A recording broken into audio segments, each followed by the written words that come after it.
안녕하세요. 가톨릭 관동대학교 언어재활학과 이믹재입니다. 인간은 어떻게 말을 할 수 있을까? 두 번째 시간 시작하도록 하겠습니다. 제가 이제 저희 학교 학생 이외에 다른 시민들을 대상으로 하는 수업은 이렇게 처음이다 보니까 제가 앞선 수업 시간 때에 살짝 매끄럽지 못한 부분이 있었어요. 넓은 마음으로 양해 부탁드리고 저희 학교나 학교 생활이나 저희 학과에 관련돼서 궁금한 거 있으시면 여기 이메일로 연락을 주십시오. 저는 말씀드린 것처럼 언어 재활사이고 언어 치료사입니다. 언어 치료 관련돼서도 궁금한 거 있으시면 여기 제 이름이거든요.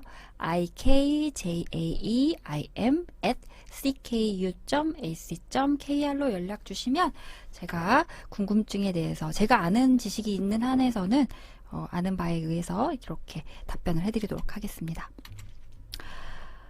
지금 하고 있는 1차시, 2차시의 학습 목표는, 수업의 학습 목표는 다음과 같습니다. 인간의 의사소통 능력에 대해서 설명할 수 있다. 제가 오늘 이렇게 방대하고 많은 지식을 드리는 건 아니고요. 이 짧은 지식을 바탕으로나마 오늘 수업을 들으신 분들께서는 인간의 의사소통 능력이 이런 것들이구나 라고 아주 짧게 설명할 수 있을 정도의 지식을 습득하셨으면 좋겠습니다. 그 이외의 추가적인 내용들이 좀 더 궁금하시면 아까 제가 이제 제 이메일 주소 공유해 드렸잖아요. 그쪽으로 연락을 주시면 저와 함께 이제 찾아가는 공부 함께 해보시면 좋을 것 같아요. 네. 오늘 제가 이제 다루고 있는 내용들은 인간의 의사소통 능력에 대해서 지금 다루고 있고요. 영화에서부터 차츰 시작을 했지만 실제적으로 우리 인간만이 가지고 있는 기능인 이 언어의 기능이 참 소중하고 이 기능을 우리가 잘 활용해야겠구나. 이제 이런 내용을 선생님들에게 오늘 수업을 듣는 우리 많은 선생님들께 전달해 드리고 싶었어요. 자, 앞선 시간 때 우리 침팬지와 인간의 차이점은 인간은 해부학적으로 발화하는데 좀 더 유리한 구조를 가졌다. 이런 것들 살펴봤잖아요.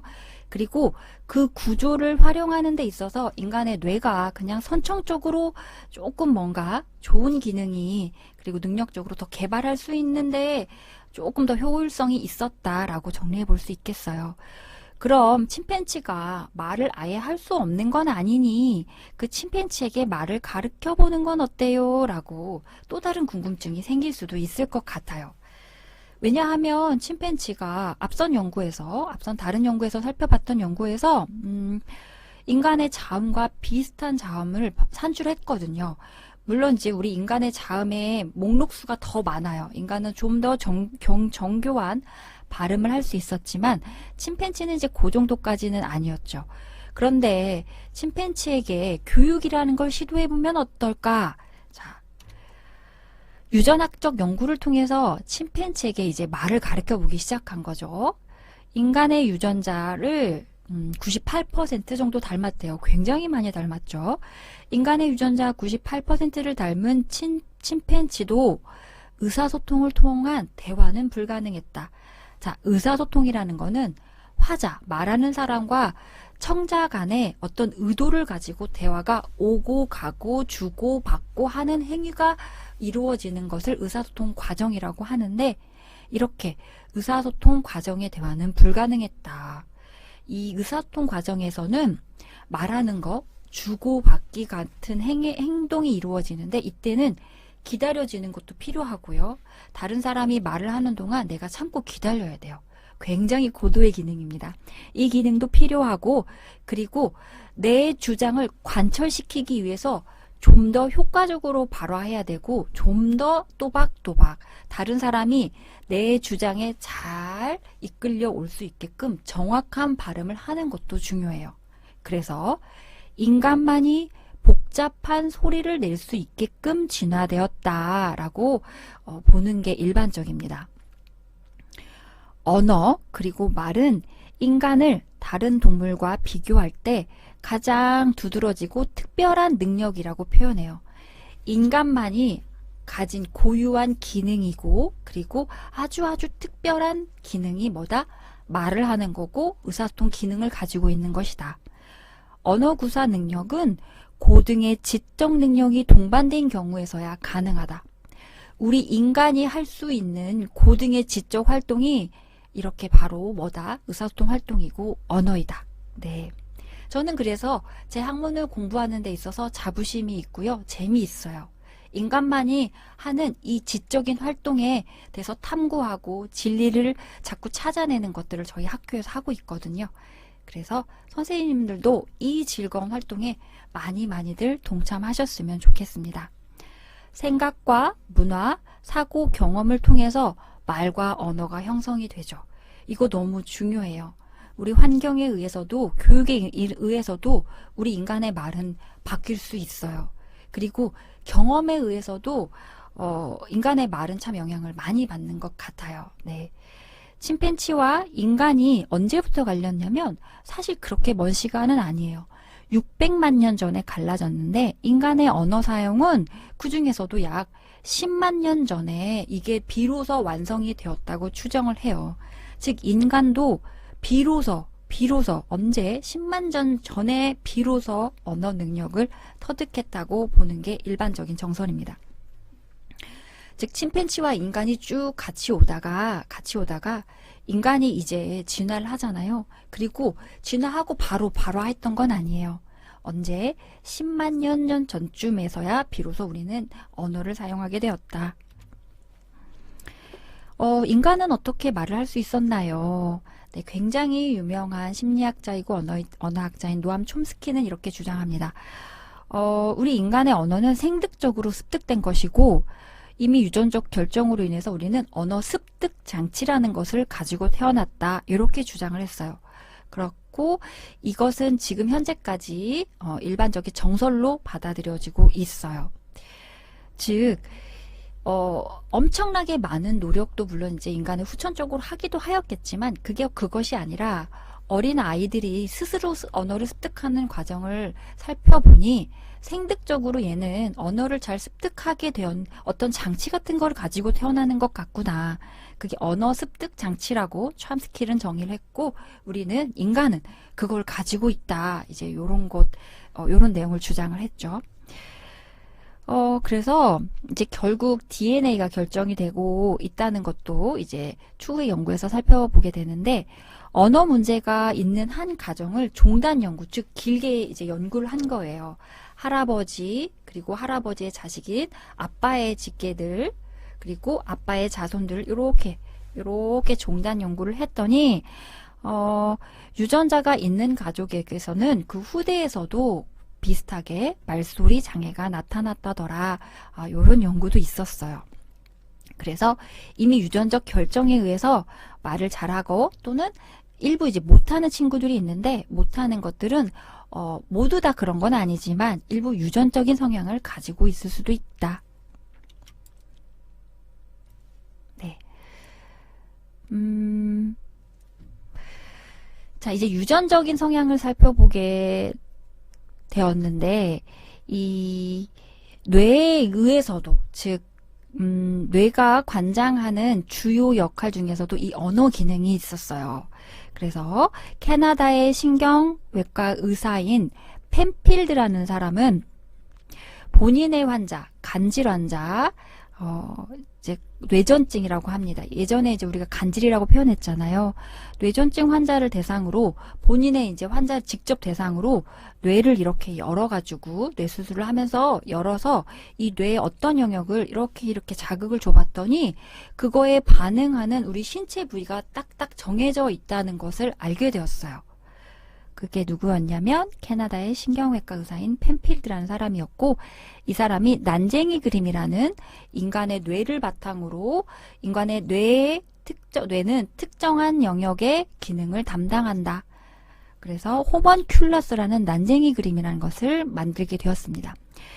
여기 보시면 뇌의 중심고랑이라는 게 있는데 이 영역을 본인의 환자에게 이렇게 자극을 줬더니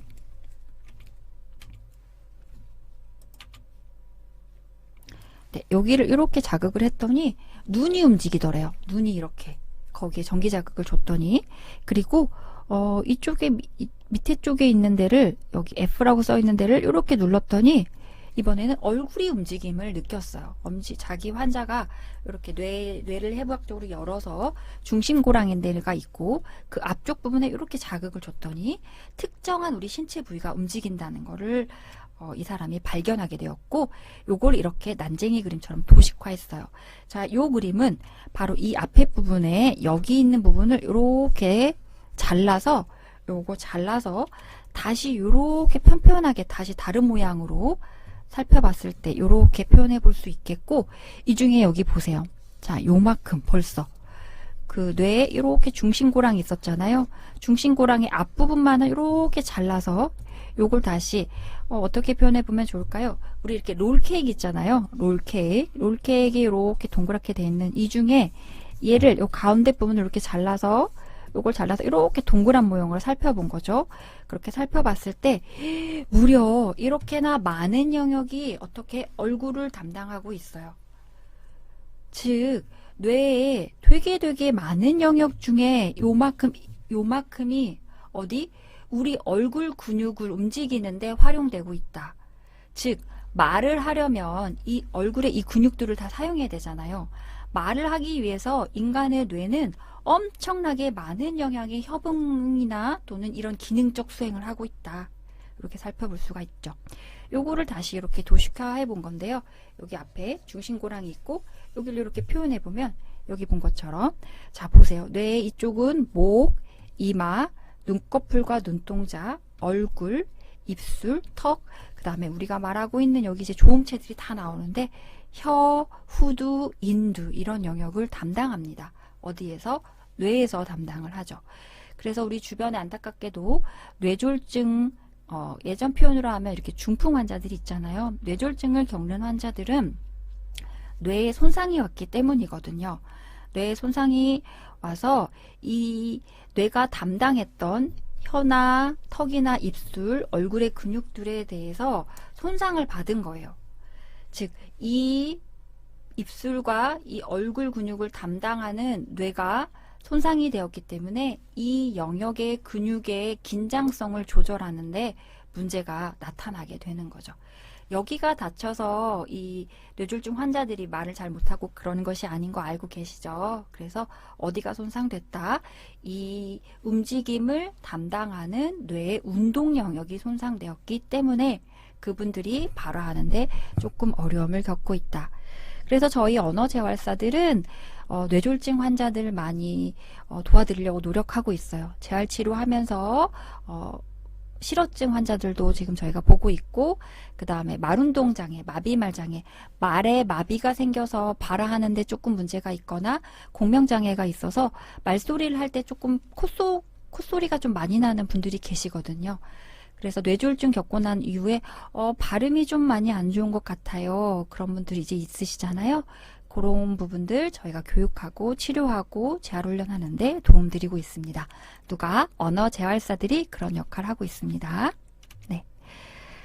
자, 다음은 굉장히 유명한 사람이에요. 굉장히 유명한 사람인데 미국의 이제 피니어스 게이지라는 사람입니다. 누가? 이 사람이. 이분이 이제 그런 사람인데 이 사람이 이제 철도 공사하는 데서 직원으로 일하고 있었고요. 철도 공사를 하는 그 발파 현장에 이분이 있었다가 다이너마이트가 폭발하는 그 사고 현장에 있음으로써 이분의 이 쇠가 그 발파 현장에서 이 쇠가 이 사람의 이 두개골을 이렇게 관통해서 간 거예요. 이렇게. 그런데 정말 운이 좋게도 신기하게도 이 사람은 죽지 않았어요. 죽지 않았어요. 뇌를 이 쇠가 이렇게 관통했지만 죽지 않았는데 어떠한 이제 증상이 나타나게 됐냐면 이 사람을 본 사람들의 증언에 의하면 완전히 다른 사람이 됐다는 거예요. 사고 전과 후에 이 사람이 성격이 완전히 딴 사람이 되었다더라. 그래서 이 피니어스 게이지의 사건을 이후로 뇌 영역의 연구가 굉장히 활발하게 이루어지게 되었어요.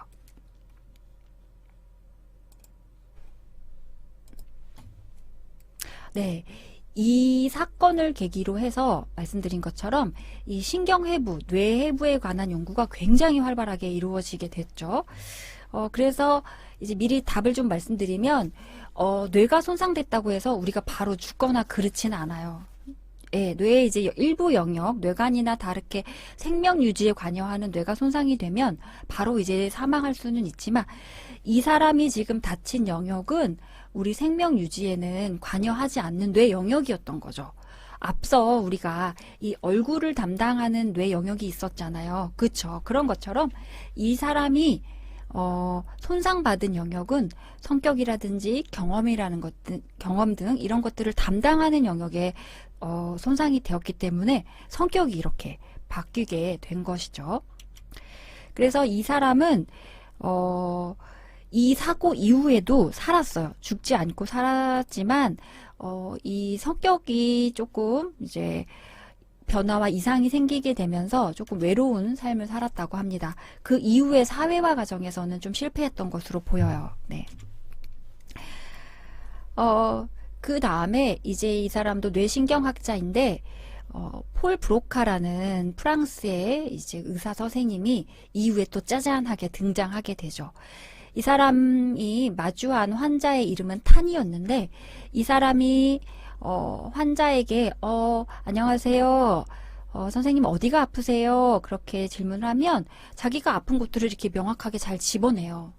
그리고 자기가 질문하는 것들에 대해서 정확한 답변들을 했어요. 그런데 어떠한 특징들이 있었냐면 말을 함에 있어서 전보체 문장을 쓰고 즉 선생님 어디가 아프십니까? 그러면 네 제가 머리가 좀 아픕니다. 이렇게 긴 문장으로 바로 하는 게 아니라 키워드 하나 정도만 던지는 거예요. 그리고 말하는 게 마치 자기 이름이 탄과 같았다. 이렇게 이제 이런 식으로 표현하고 있었거든요. 예전에 이제 이 사람이 기술했던 곳에 보면. 그래서 이 사람이 이 환자의 뇌를 살펴보니 어디가 손상되어 있었냐면 지금 요 영역, 지금 보라색으로 보이는 이 영역이 손상이 되어 있다는 거를 이 브로카 의사 선생님께서 발견하게 됐고 그래서 이 영역이 손상되고 본인의 환자인 탄 환자처럼 그런 말 특징을 보이는 언어적 특징을 보이는 환자들에게 이 브로카 의사 선생님께서는 뭐라고 이름을 지어줬냐면 브로카 실어증이라고 이름을 지어줬습니다. 이 사람이 뇌의 어떤 영역, 특히 이 영역이 손상이 되어서 말을 잃어버리는 증상을 나타내자 브로카 실어증이라고 이름을 붙여줬고 지금도 이 영역을 브로카 영역이라고 불러요. 대단하죠. 대단한 이제 발견이었습니다. 그래서 브로카 실어증 환자들은 의사소통하는 과정에서도 일부는 정확하게 대답을 잘 하세요. 그런데 아까 말씀드린 것처럼 문법적인 오류가 있다거나 말이 좀 짧고 전보체에 발화를 하는 경향이 좀 있죠. 자, 이 그림들에 대해서 두드러지게 나타내 주는 것은 무엇이냐 하면 우리 뇌는 일부 영역이 특정한 기능들을 이렇게 수행하고 있다더라.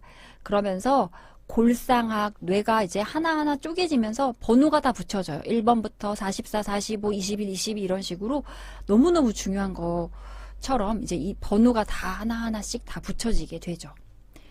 네. 자, 그 다음에는 독일의 칼 베르니케, 웨니케라고도 읽는 분이 계시는데 저는 이제 베르니케라고 정의하도록 하겠습니다. 칼 베르니케라는 의사 선생님 계셨는데 이 사람에게도 실어증 환자가 왔어요. 뇌 손상이 된 환자가 이 사람을 이제 의사 선생님을 만나러 왔는데 이 사람이 만난 환자의 말 특징, 언어적 특징을 살펴보면 이렇게 특징적인 모습을 보였다고 해요. 자, 예를 들어 볼게요. 안녕하세요. 김관동님 어디가 아프세요? 내가 어제 놀이터에서 줄넘기를 밥을 먹었네. 이렇게 말은 굉장히 유창하고 장황하지만 내가 말하는 질문에 대해서 정확한 답변은 하지 못했어요. 그래서 이러한 특징을 보이는 뇌손상 실어증 환자에게는 베르니케 실어증 환자라고 명명하게 되었습니다. 이 사람도 본인의 이름을 따서 이 사람 베르니케 실어증을 보이는 사람들의 이렇게 영역을 살펴보니 이 영역이 손상되어 있음을 찾아냈어요. 이 사람이. 그래서 여기를 베르니케 영역이라고 지어줬습니다. 자, 뇌에 이 영역이 손상되면 베르니케의 실어증 증상을 나타내고 그 베르니케 실어증은 아까 말씀드린 것처럼 말이 굉장히 유창해요. 그래서 이 실어증 환자하고 제가 대화를 하고 있을 때 대화는 들리지 않고 멀리서 보면 두 분은 굉장히 대화를 재밌게 하는 것 같구나 라고 느껴요. 그런데 실제로 그 대화를 찬찬히 이렇게 살펴보면 정확한 의사소통 과정이 이루어지지 않죠. 제 주장과 제가 의도하는 바가 서로 전달이 되는 과정은 아니에요. 그래서 역추적하는 이제 연구가 시작되는데, 예를 들어서 이런 거예요. 베르니케 실어증 환자를 보이는 환자가 왔었잖아요. 그쵸? 그리고 나서 칼 베르니케라는 의사 선생님은 이 사람의 뇌를 살펴보니, 자, 여기가 손상이 되어 있다더라. 이렇게. 그리고 여기 이름을 베르니케 영역이라고 이름을 짓게 되었습니다. 자, 뇌는 이렇게 특정한 기능들을 담당하는데, 특히 지금 우리 이제 1차 시대부터 살펴본 것은 무엇이었어요? 인간의 뇌는 언어의 기능에 담당을 하고 있는데 특정한 영역들이 있었죠. 브로카 영역, 베르니케 영역, 그리고 이 발화할 때 조음체를 저희가 적절히 움직이면서 정확한 발음을 하고 있는 조음 기관들의 움직임을 담당하는 이런 운동 영역들이 있어요. 자, 여기 운동 영역. 자, 여기 운동 영역을 이렇게 띄어내서 난쟁이 그림이라고 우리 앞에서 살펴봤었죠. 호먼큘러스라는 그림 살펴봤었어요. 네. 뇌에서 이런 부분들이 우리 말을 관장하고 담당하고 있습니다. 네. 그리고 이런 것들은 다른 동물과는 달리 인간의 고등의 기능이고 고등의 활동으로서 인간만이 가진 특별한 능력이다. 이제 그림이 나타나고 있는 부분을 우리가 이제 해석할 수 있어요. 선생님들 지식이 레벨이 하나 상승했죠. 자, 여기 이제 골상학적으로 뇌의 영역을 이렇게 번호로 붙여줬다고 했잖아요. 1번, 2번, 3번, 4번, 5번 이렇게 붙였는데 이 중에 44번, 45번이 어떤 영역이었죠? 브로카 영역이었고 이 영역이 손상된 환자들은 우리가 브로카 실어증이라고 정의했습니다. 그리고 여기 21번, 22번 있었어요. 네, 여기가 손상된 환자들은 베르니케 실어증이라고 했었죠. 네, 여기를 베르니케 감각 언어 영역이라고 이름 지어줬어요. 그리고 여기는 브로카 언어 영역이고 우리 아까 이제 호먼큘러스라고 난쟁이 그림이라고 했던 부분 있잖아요. 거기는 바로 여기예요. 1차 운동 영역이라고 합니다. 실제로 제가 이렇게 손도 움직이고 입도 움직이고 이렇게 움직이잖아요. 이거는 마치 이제 손을 하나 예를 들어볼게요. 손을 제가 폈다가 이렇게 굽혔다가 폈다가 굽혔다가 하잖아요. 그러면 우리는 이게 마치 뼈가 아주 안에 있는 이 손뼈가 움직이는 것처럼 느껴지지만 사실은 이 뼈를 움직이는 게 아니라 이 뇌에서부터 이 팔에 있는 근육을 움직이는 거예요. 근육아 당겨, 근육아 이렇게 긴장해, 이완해, 긴장하고 이완을 통해서 이 뼈를 당기는 거예요. 즉 뼈에 아주 많은 근육들이 이렇게 붙어 있어서 그 근육을 이완시키고 수축시키고 함으로써 이 뼈가 이렇게 딸려오는 거예요. 그래서 입술도 근육이고 혀도 이제 두꺼운 근육이고 이 근육들을 움직입니다. 누가? 뇌가 명령하는 거예요. 내가 밑에 혀야 움직여서 치주와 치경에 닿으렴. 호흡은 잘 유지하고 입술은 윗입술 아랫입술 자 개폐 활동하면서 마마마마마 빠빠빠빠빠 아빠 이렇게 말하렴 이렇게 시키는 거예요. 어디가? 뇌가.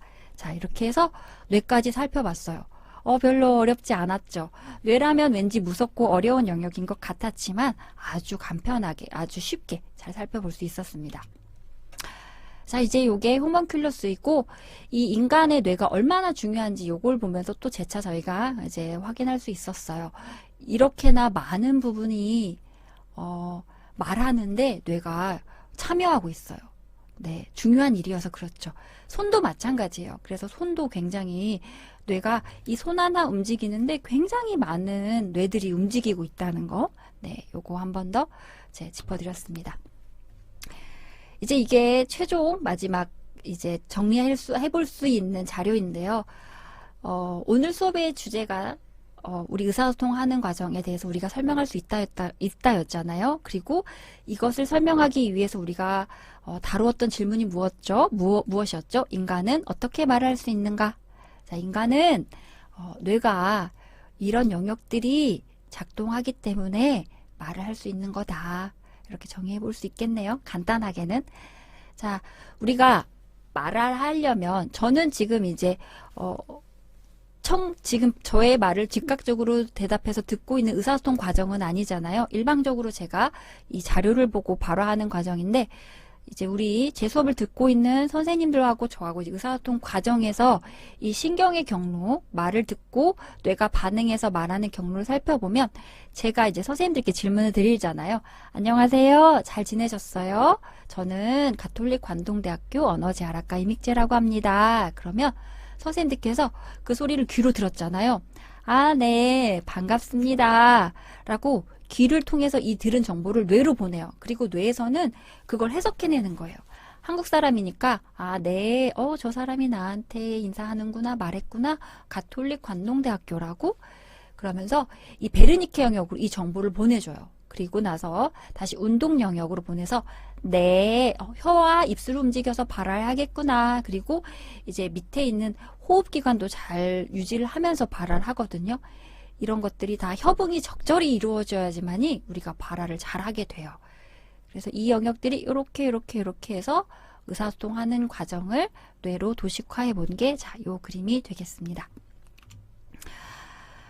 자, 그렇다면 우리가 말하는 과정에 대해서 살펴봤는데, 이러한 말하는 과정에서 어려움이 생기면 그러면은 그런 것들은 어떤 장애군에 속하였는가 이제 한번 하나 부연해서 정리를 해볼게요. 우리 인간이 말을 하기 위해서는 어떤 개념을 형성하고 부호화를 하는 과정을 거치거든요. 그 과정에서 어려움이 생기는 것을 저희는 인지장애군으로 이렇게 정리를 해볼 수 있어요. 그리고 인지장애의 대표적인 것은 치매가 있습니다. 부호화하고 언어화하는 데에서 문제가 생기는 거는 언어장애군으로 저희는 분류하고 있고요. 대표적인 언어장애로서는 실어증이 있습니다. 그리고 앞서 짧게 실어증에는 브로카 실어증과 베르니케 실어증 이런 것들이 있다고 했었잖아요. 네. 이 언어라는 거는 그 나라의 문화 그리고 문법적인 규칙, 경험 등에 의해서 부어와 언어화하는 데 영향을 줍니다. 그리고 이런 것들이 어려움이 있는 경우 언어장애라고 정의를 하고 대표적으로 실어증이라고 저희가 표현을 합니다. 그리고 최종 말을 산출하고 발화하는 과정에서 문제가 생기는 거는 말 운동장애라고 하는데요. 여러 가지 이제 과정들이 있어요. 발화 산출 때 프로그래밍 하는 과정도 있고 집행 과정도 있는데 이제 그 과정에서 문제가 생기는 경우에서는 말 운동장애, 지금 여기 자료가 하나 빠져 있는데 그때는 그것들은 말장애라고 정의를 해요. 제가 여기다 하나 써볼까요? 자, 이거의 두 개 카테고리는 뭐다? 아이고. 지금 펜이 작동을 안 하네요. 네. 이렇게 해서 요거는 말장애군이다. 네. 말장애. 이렇게 정리를 해볼 수가 있겠습니다. 네. 이렇게 해서 인간은 말을 어떻게 할 수 있었는가 1차 시, 2차 시에 나눠서 살펴보았습니다. 이 긴 시간 동안 수업 잘 경청해 주셔서 감사합니다. 네. 이상으로 수업을 마치겠습니다.